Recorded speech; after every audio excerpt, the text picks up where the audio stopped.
Good afternoon, and happy Monday, everyone. If I seem a little bit uncomfortable, that's because this is the first video I've made filming myself in over a year and a half. So I've been getting accustomed to being in front of the camera again, so my apologies if I seem tense or there's a lot of cuts because I'm probably going to make some mistakes when I talk. I like to do one-shot videos, but I don't think this is going to be one of those. But I wanted to talk about my current situation,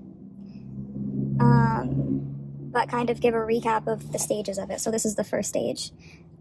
Basically, I graduated from a college here in upstate New York this past December 2021. I was working full-time even before I graduated, starting last September, and I was a staff accountant at a local accounting firm that did like outsourced accounting, CFO, controller services. And I liked it. I actually wasn't an accounting major, I was an actuarial science major that kind of just wanted to be in a field that was more client facing. Unfortunately, I learned too late in my degree that there's a lot that goes into becoming an actuary. There's a lot of just working alone at a desk, doing a lot of desk work for like decades. And the money was good, but I didn't see myself really enjoying that. Things could change. I can still pursue that if I wanted to, but being that I was putting myself through school and living on my own, paying for everything on my own, it wasn't really a good idea for me to try and pursue that when I needed way more money and free time that I was using at the time to work. I couldn't study for exams. I couldn't afford to pay for study materials or take the exams. So I was kind of just like in a trap, it felt like. So I changed my career path to finance. My degree is still the same.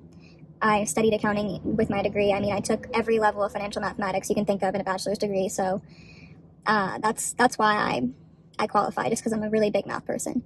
So I got my first job out of school. Technically, I was still taking one more class, but I was basically out of school like a few months in. And I took on a lot of responsibility. I had a bunch of clients that I was managing, like at least 20, and it went maybe even up to 30 at certain times on a monthly and a quarterly basis as a staff accountant for the last company I worked for. So it was a lot, but I'm a very quick learner. I basically was chasing after as much knowledge as I could possibly get because I know that preparing financials is a very valuable skill to have, and just knowing how accounting works, because I've always had an entrepreneurial mindset and I didn't completely get accounting when I started my first job. Thankfully, they trained me even more because I did have another accounting job before that for like the beginning half of the year with taxes and cleanups, things like that. But I wasn't fully in the accounting world yet. The person I worked for at that time didn't really have the time to train me, so that's kind of why he had to let me go. You can hear the music on my stream. That's great. But yeah, so they gave me a lot of training. They let me take the reins a lot of the time, which I loved. I love when I'm being trusted and I can do things at my own pace. I do things on time. Well, I make sure that it's done correctly, and I can appreciate when my employer respects and trusts me enough to do those things. So yeah, I really like that about that place that I worked at. So I got promoted really early on. Like, I think December they told me they wanted to promote me. I took the work of the promotion. I took the responsibilities, but I did not get the promotion. So all my friends out there who are still in the corporate world working, if someone tells you that they're going to give you a promotion, don't do anything outside of your current scope of work until they have a written paper that has, this is your new title, this is your new pay, because you'll end up like me where it's like 3 months, right? Because they said in December that they give me a promotion.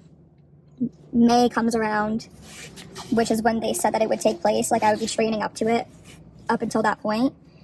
And May comes around, I'm like swimming in work. I literally every week there's like a never-ending just like pile of things for me to do between all of my clients.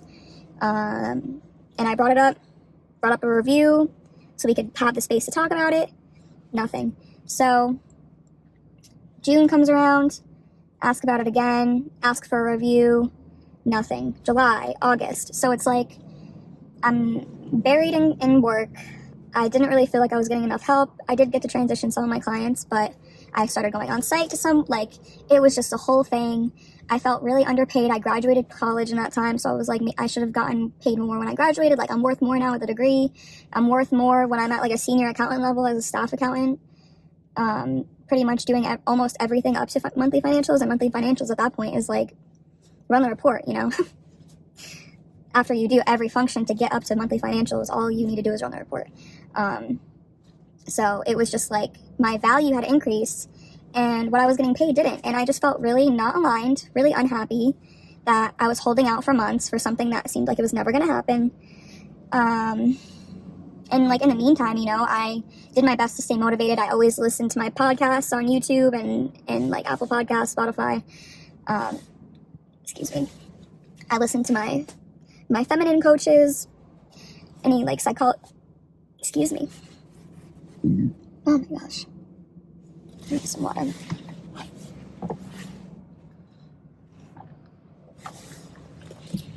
Okay. So I listen to a lot of coaches. I listen to a lot of people who are entrepreneurs, who have great advice, great motivation. Like motivation was what I was needing because I was just like so not ready to get up for work every morning. I would literally barely wake up before I had to get to work, like throw on some clothes, put my hair up and run out the door and hope that I'd be on time.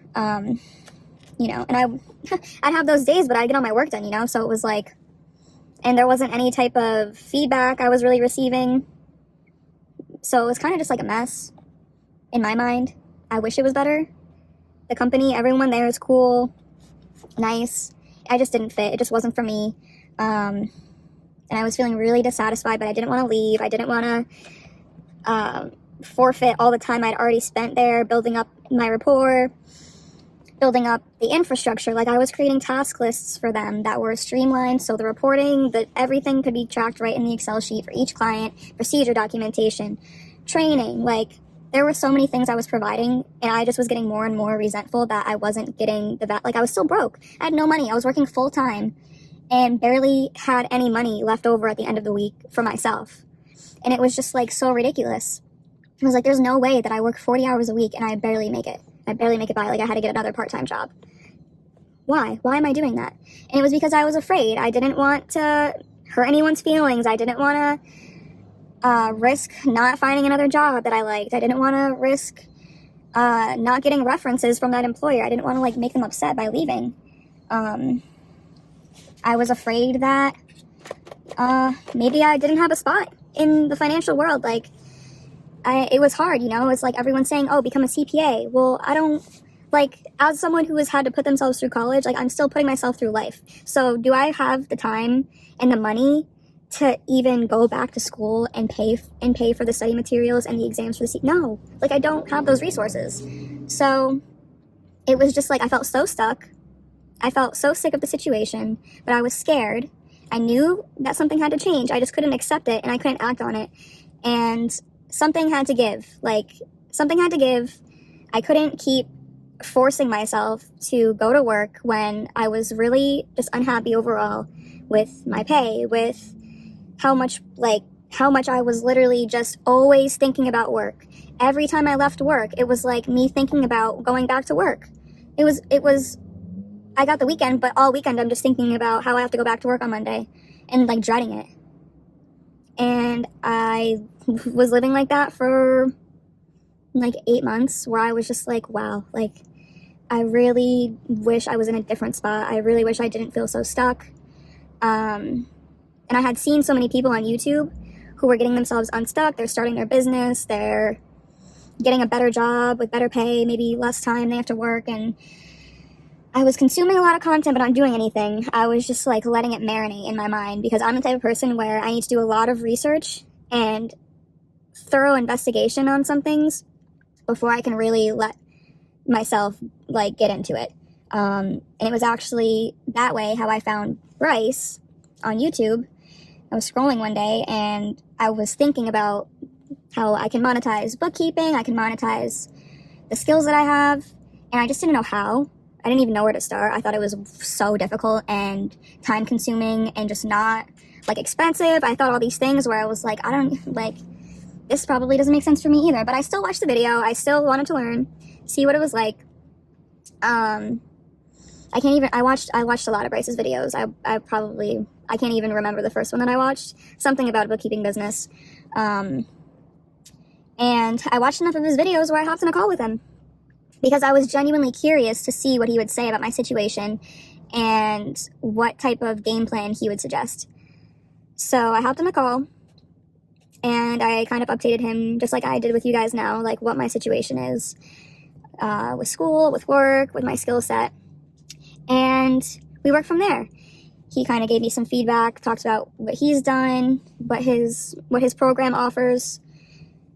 And I thought it sounded great. I thought it sounded great. I mean, the freedom, the flexibility, everything was making perfect sense. Like, it was making total sense. But I still had to let it marinate. Like, I wanted to fit, like, who is Bryce? What type of longevity will this business have? Will it be time consuming? There was all these unknowns and these like fears deep down. It was just me being scared of failure. All these just like limiters I was putting on myself where I knew that he was making total sense. I was hearing everything he was saying, but I wasn't ready. I wasn't ready yet to start. I wasn't ready to invest in myself yet. I wasn't ready to be committed to a program like that. I was still trying to accept that my situation had to change. So when I spoke to him initially, it was like I still wasn't ready. So yeah, but the first consult, I mean, I learned so much in the first consult. It was like 20 minutes and it was very informative. It was very eye-opening and made things way more simple and approachable than I had initially believed. And I don't think that if I'd never gone on that initial discovery call, I don't think I would be where I'm at now. And it's crazy how such a small 15, 20-minute conversation can change so much. One person believing in you and really saying, like, you know what, I like where you're at. I like where your mind is at. I think I can help you. And I think you can do it too. Like that was what I needed. That was my real push. And yeah, the story continues.